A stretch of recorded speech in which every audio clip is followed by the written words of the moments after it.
All right, guys, let's look at these two diseases and see which one is more likely to kill someone. Now, remember the rule.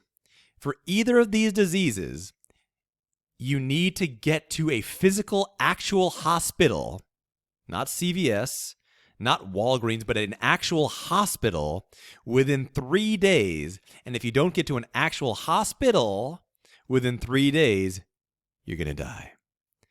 So now we're going to decide which of these two diseases is actually more likely to kill you. Disease A, you get a sore throat, runny nose, watery eyes. Just doesn't seem that scary. Disease B is you bleed out your eyes and vomit up black bile. That seems very, very scary. So most people initially think that disease B is the more dangerous one. Disease B is the one that's likely to kill you. But that is totally wrong. Disease B is not the one that's going to kill you. You know why?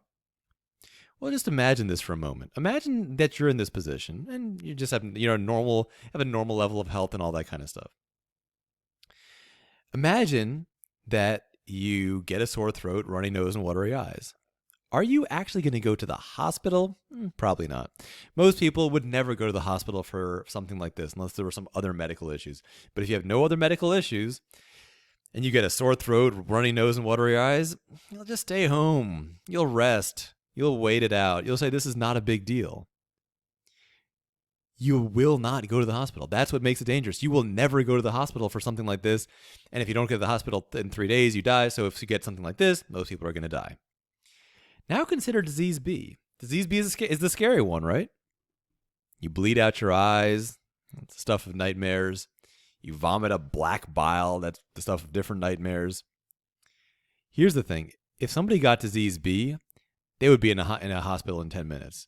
They would be right there. They would get to that hospital as fast as they possibly could.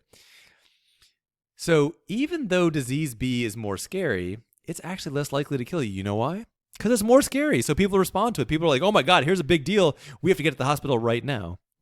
Disease A, because it seems so harmless, ends up actually being the one more likely to kill a person.